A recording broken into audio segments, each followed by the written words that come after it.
In the glittering auction halls of the Zarnari Empire, humans were the new exotic prey, charming, clumsy, adorable. That is, until one of them smiled, adjusted his tie, and asked, "Before we begin, may I know the rules of your little game?" The auction hall smelled like ozone, wealth, and quiet malice.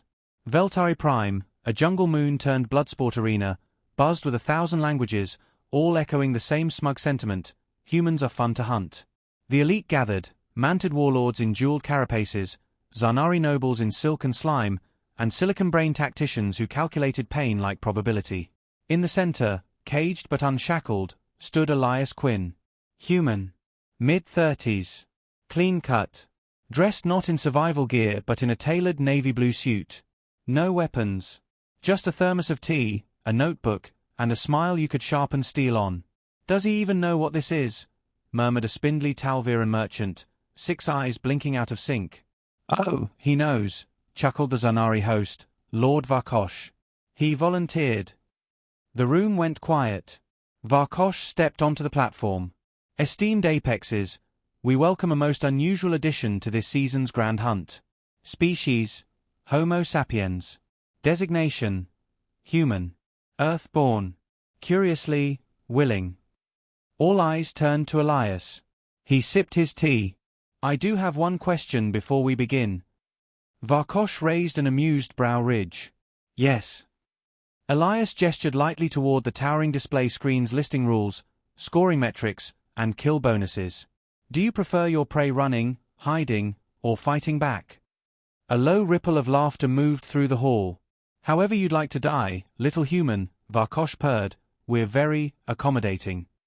Elias nodded politely. "Excellent. I'd just like to know what kind of game I'm playing."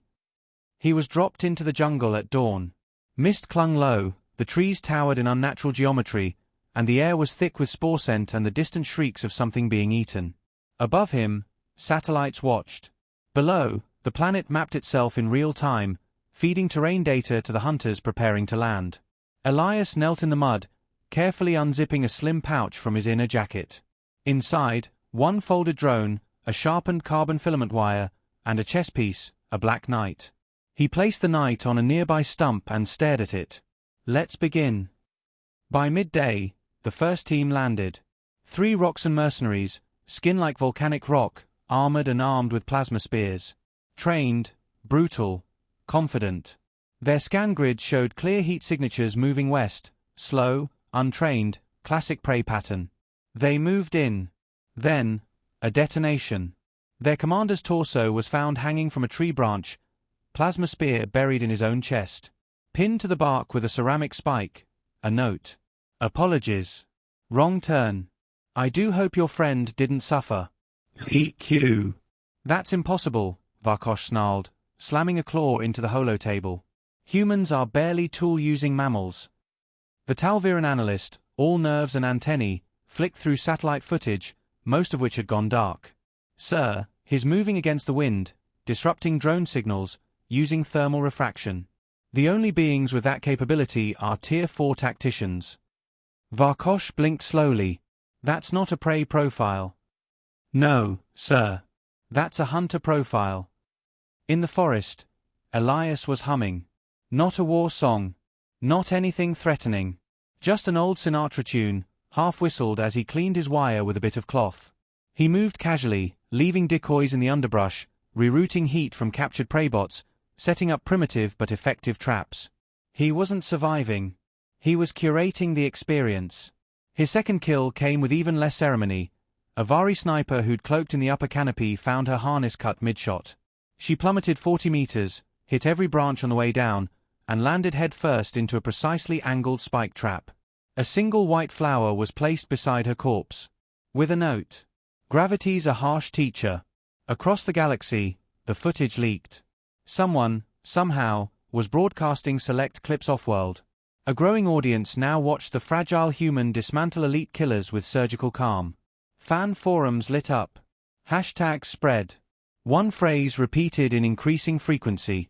"He's not running." Back in the field, the Zarnari hunter-lord Gorvash finally caught up to him. Or thought he did. Elias stood by a waterfall, seemingly cornered. Gorvash dropped from the trees, weapon raised, teeth glistening. End of the road, monkey. Elias turned, hands up, unarmed. That depends. Do you see the rock beneath your left foot? Gorvash blinked. Looked down. Click. The waterfall exploded behind him as a pressure dam detonated, sending tons of water and debris surging down. Gorvash was swept off his feet, crashed into the rocks, and vanished under the current. Elias wiped water from his coat, picked up his thermos, and took a sip. Lovely spot for a picnic. Lord Varkosh was now sweating. Or whatever the Zarnari equivalent was. He summoned a war council of 10 Apex-class hunters. We treat this as a threat extraction. Terminate the anomaly. Sir, the analyst whispered, it might be too late. At sunset, Elias sat atop a ridge, drone hovering behind him. He opened his notebook and began writing. Day 1 log. Subjects lacked coordination. Over-reliance on tech. Poor adaptation to terrain. First and second wave eliminated. Minimal challenge. Recommend simulation escalation. He paused. Then smiled. They still think this is a hunt. He tore the page out, rolled it, and slid it into a canister beneath the drone. The drone zipped into the clouds, signal encrypted and sent. He stared out at the tree line, sipping again. Behind him, a pair of glowing red eyes blinked to life. He spoke without turning. Would you like to sit? The creature froze. Elias turned his head slightly. You've been following me for 4 hours. I don't bite. Unless bitten first. A pause. Then the alien, small, cloaked, trembling, stepped out. Not a hunter. A scout. Young. Barely past larval stage. Why aren't you afraid of us? It whispered. Elias smiled gently. Because, he said, standing, you're still asking the wrong question. The scout looked up, puzzled. What question should we be asking? Elias leaned in, voice soft. Why did I let myself be captured in the first place? The scout's eyes widened. Then Elias was gone. Far above Veltari Prime, a dormant satellite blinked to life. Its signal, ancient, human-built, cloaked for decades, began transmitting. Earth received it within minutes. A coded message lit up. Initiative Chimera. Phase 1 complete. They still think we're prey. Aboard the observation ship Veshkara, the hunt's control center resembled a collapsing empire. Screens flickered. Feed interruptions increased by the hour. Bio-trackers failed. Half the drones went dark without alarm. The rest sent garbled coordinates, human-made interference. Impossible, according to the analysts. And yet, his erasing his presence, said Varnalkex, a crystalline tactician whose species remembered war like religion. Not hiding. Removing. Lord Varkosh crushed a surveillance drone under his claw. Here's one. And we are dozens. The Talviran assistant trembled. Not anymore. We're down to 12. Below, in the canopy-thick dark, Elias Quinn moved like suggestion. He wore a tattered cloak now, taken from a hunter who'd underestimated primitive weapons. His hands were dirty, but calm. Movements efficient. Every step calculated for silence. He approached a small clearing. Fresh tracks. 3 different species. They'd formed a search ring, smart. Coordinated. Efficient. Elias knelt. Touched the soil. Still warm. Not long gone. He smiled. They're learning. Elsewhere, the Wernak pair crept through the undergrowth. Massive, reptilian, and nearly impervious to conventional weapons. Brutal killers, slow thinkers. They spoke in low tones, scanning with retinal augments. No sign. No heat. Just jungle. Maybe he's gone. Then came a beep. A blinking tracker lay ahead, human tech. They approached it, curious. The ground beneath them collapsed. 24 spears, precisely spaced, hidden in the pit's base, not made to kill, just immobilize. Elias stepped from the tree line. Unhurried. Measured. One Wernak screamed. The other reached for his cannon, and stopped when Elias held up a small metal box. I wouldn't. Pressure sensitive. Explosively so. The Wernak froze. Elias crouched beside them. You're stronger. Tougher. But you never studied. You assumed we'd play your game. He dropped the box onto the jungle floor. Wrong game. And walked away.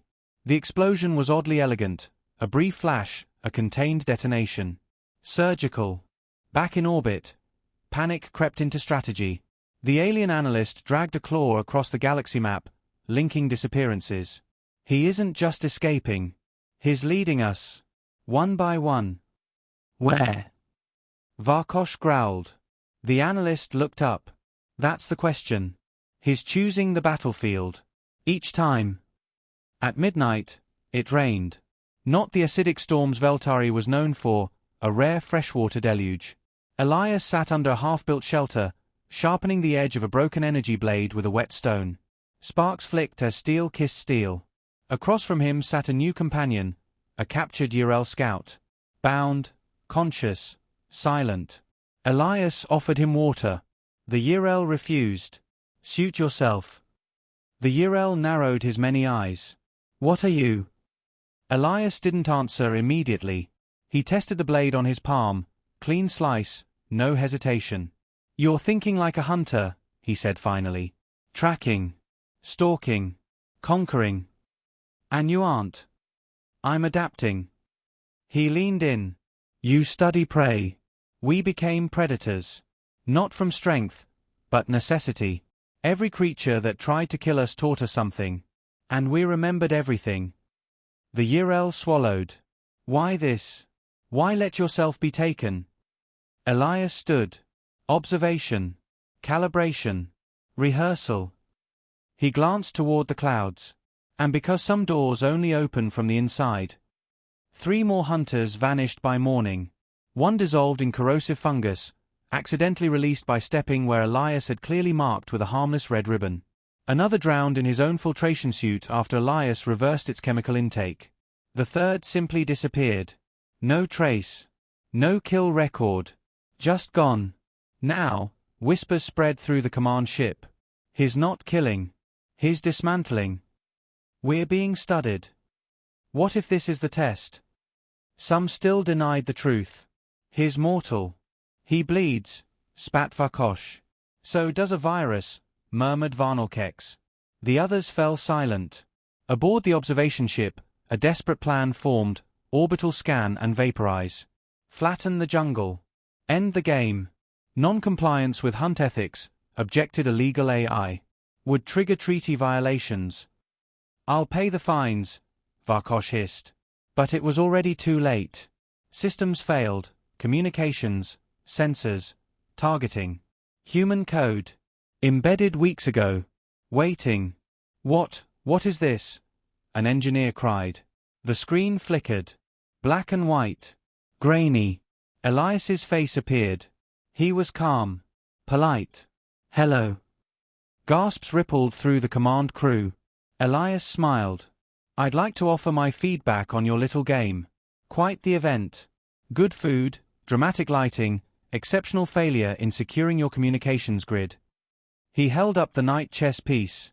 Some of you thought this was about survival. But this was never about me getting out.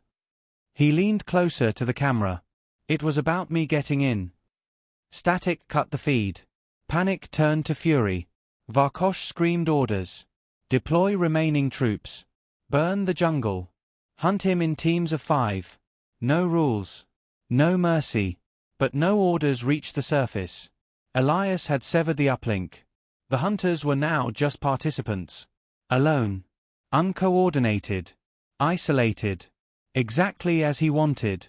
In the jungle, the Talviran analyst ran. He hadn't come to hunt. He came to study. But now he was fleeing, not from Elias, but from the realization dawning across the galaxy. Humanity had always played weak. But they weren't. They were precise. Efficient. Patient. He fell, gasping, crawling through thick roots. Then, silence. A boot crunched beside him. He looked up. Elias stood there, rain soaking his coat, eyes unreadable. You're not a killer, the Talviran whispered. No, Elias replied softly. I'm something worse. He offered a hand. The alien hesitated, then took it. Elias pulled him up. Go back. Tell them what you saw. The Talviran shook. Why spare me? Elias walked past him, voice low. Because data is best delivered in person. He vanished into the trees. Back aboard the Veshkara, only 5 remained. The rest were unresponsive or confirmed dead. The analyst burst into the chamber, blooded, breathless. End the hunt. He's not prey, he's the opening move of something larger. Varkosh looked at him, blank. Then the ship shook. Outside, a human satellite decloaked. Not large, but armed. Its signal locked onto the ship. Elias, somewhere below, looked up. He tapped his wrist device. The jungle was quiet now. Even the predators had fled. He picked up the chess piece again, turning it between his fingers. Knight to e5. And check. The jungle was silent. Not the peaceful kind, the kind right before a storm, when nature holds its breath and predators go still. Elias Quinn stood at the edge of a ridge, coat torn, blade sheathed in a leather wrap across his back. He looked calm, composed, as if nothing had changed. Everything had. Above him, the alien flagship Veshkara listed in low orbit. Not destroyed. Disarmed. Systems hijacked. Communications jammed. Gravity locks initiated. He hadn't killed the Empire's flagship. He'd parked it. Inside the ship's command center, Varkosh paced in circles, eyes bloodshot, jaws clenched. Every screen displayed static. Every attempt to regain control met with a wall of human code. This is a species that wore buttons, he snarled. They built vessels out of metal plates. Varnalkex, the crystal tactician, didn't look away from the last functioning terminal. They also invented false surrender, Trojan strategies, cold algorithms. They let us see what they wanted. You're suggesting this was planned? Not survival instinct, Varnal said quietly. Deployment strategy. The room darkened. Then a single feed blinked to life. Elias. Again. Seated on a rock. Drinking tea. Good morning, he said cheerfully. Varkosh snarled. You're not winning. You're delaying. Elias raised a brow. Delaying what? You've already lost the game. You just haven't realized which one you were playing. On Veltari Prime, the last hunting party emerged from the dense canopy. No weapons. No fight left. Just disbelief. Each one had seen the same thing, traps that didn't just incapacitate but taught. Messages carved into stone, written on leaves, spoken through repurposed drones. Tactics aren't about brute force. They're about letting your opponent think they have it. This is a demonstration. Nothing more. Try chess. Less messy. Far across the sector, council channels exploded with chatter. The incident, originally sold as primitive prey enrichment, had turned into a diplomatic nightmare. Leaked footage showed Elias disabling multi-species elites with minimal tools. Controlled. Calculated. The word human was being redefined. No longer amusing. Now, uncertain. A Ural ambassador addressed the crisis board. They never declared war. The response came from a stone official, old, wise, previously amused by humans. No, he said. They offered us a test. And we failed it. Back on the ground, Elias approached the wreckage of a fallen scout ship. It wasn't his doing. The crew had fled, panicked, collided with the canopy. He salvaged a functioning comms array. Connected. Calibrated. He spoke quietly into the device. This is Quinn. Signal uplink verified. Observation complete. A pause. A voice responded. Female. Calm. Military cadence. Elias, report summary. He looked over the jungle, now quiet. Species behavior matches historical overconfidence models. Tactical rigidity. Contempt as doctrine. Vulnerable to misdirection. Casualties. Minimal. Controlled. No exposure of advanced human assets.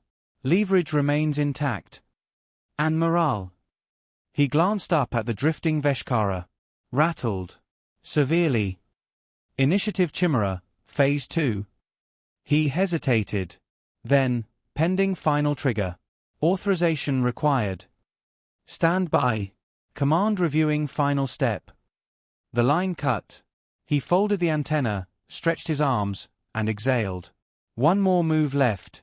A day later, the Council summoned Earth's official delegation. They didn't send soldiers. No ships. No threats. Just a single diplomat in a brown suit. Ambassador Lila Hayes. She stepped into the Grand Chamber, flanked by towering species, some armored, others fluid, others ancient and telepathic. Lila smiled pleasantly, held a notepad, and asked a single question. Was the tea provided by our hosts, or shall I request a fresh brew? Whispers spread. The Zalian speaker stood. You are human, yes? Lila blinked. Last I checked. You sent a tactician, not a representative. She tilted her head. Ah, Mr. Quinn. You armed him. No, we allowed him. Allowed. Lila leaned in. He volunteered.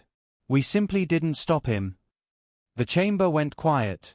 Then she opened her notebook. Inside, a list of galactic rules of engagement, all signed. According to your own bylaws, your hunting tournaments fall under recreational rights, not military affairs. No war crimes occurred. No sovereignty violated. She smiled again, flipping a page. However, the uploading of genetic profiles, combat telemetry, and environmental algorithms from Veltari Prime does constitute data theft. Silence. From Earth. Dead silence. Back in the jungle, Elias stood beneath the exposed relay tower, hidden under the hunt site for years. Human tech, buried, activated only if needed. He pressed a final switch. The relay pulsed once. Signal launched. Coordinates mapped. Every empire watching now had confirmation. Humanity had placed a data siphon in the heart of a controlled alien kill zone. And left it there. Just in case. Elias looked up at the sky. Then down at the chessboard he'd carved in stone. He moved a single piece. The Queen. Check.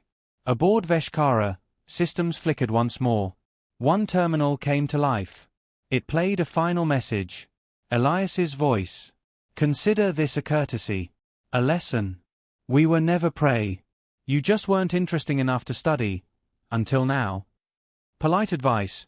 Don't start a war with something that treats conflict like an art form. 3 hours later, a memo was delivered to every council species. Statement from the United Systems of Earth. Humanity accepts your apology. The hunt is over. May future contests include an actual challenge. P.S. We left the jungle intact. You're welcome. The council met in silence. 12 species. 30 systems. Every empire represented. Not one dared raise its voice. Not after the footage. Not after the broadcast. Not after the human diplomat, smiling, unarmed, delivered their message like a warning disguised as courtesy. Now they waited. Earth had gone quiet. Too quiet.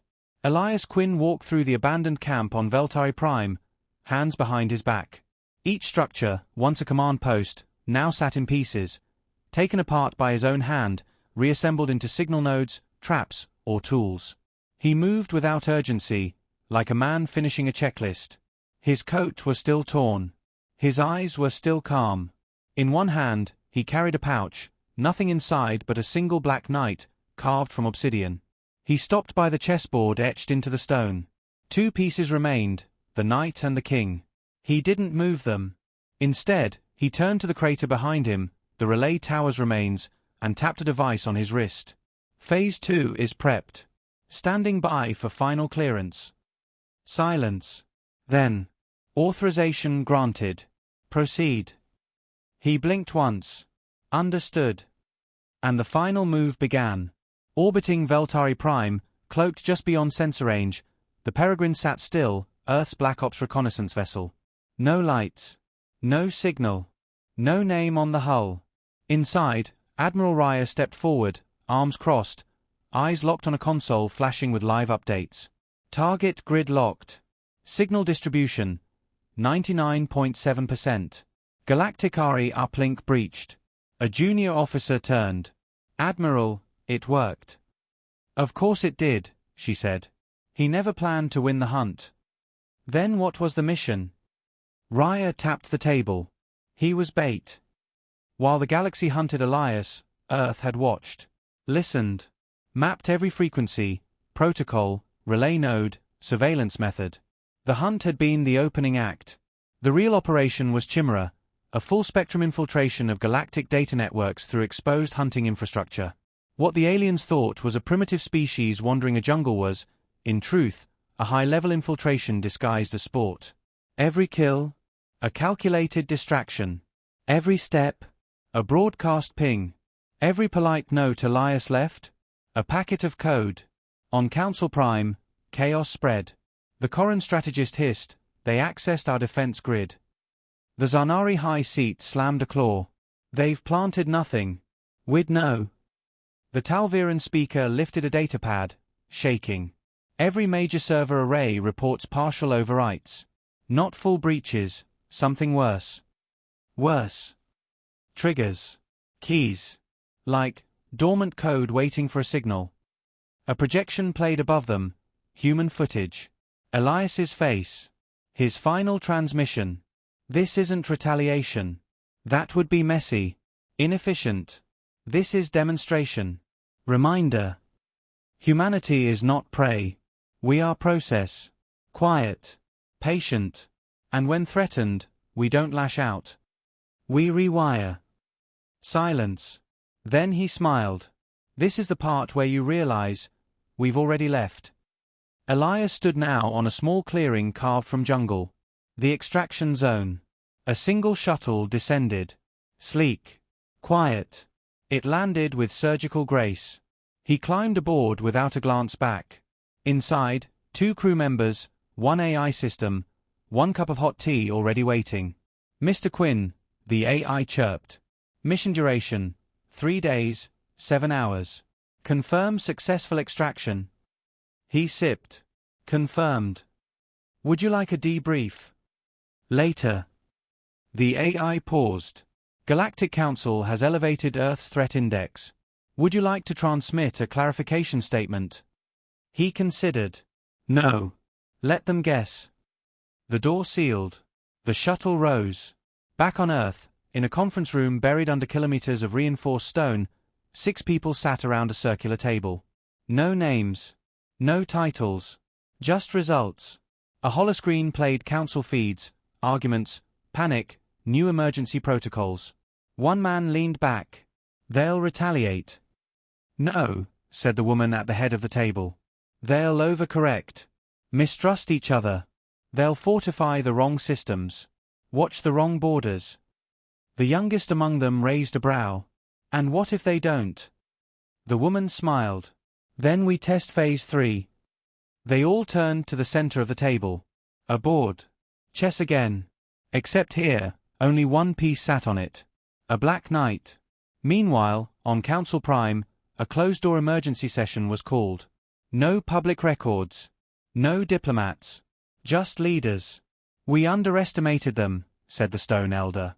We designed the hunting protocols, muttered the Yirel. We wrote every line of law. You wrote them, came a voice from the dark, assuming you were the apex. Every head turned. A new figure stood at the chamber entrance. Human. Not Elias. Someone else.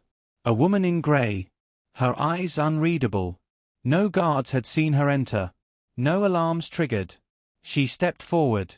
I'm not here to threaten you. That's unnecessary. I'm here to confirm something. The Zarnari warlord snapped. Who gave you clearance to enter this chamber? She ignored him. You wanted a predator. Something impressive. Something clever enough to entertain your arrogance. She placed a data cube on the table. It activated itself. Every council member saw it. Their own systems. Their own files. But, modified. Mapped. Labeled in a human font. One word stamped across the top. Simulated weakness protocol. The woman leaned forward. Now that you've seen what a human infiltrator looks like, imagine what a full fleet of us would do. She turned. You'll find your doors unlocked in 10 seconds. Then she vanished. No sound. No signature. Gone. Doors opened on cue. None spoke. Not for hours. Far from the chaos, Elias sat inside his shuttle, staring at the stars. The AI spoke. Would you like music? No. Would you like to initiate post-op reflection? He shook his head. I just want silence. The stars blinked. Cold. Indifferent. He closed his eyes. And smiled.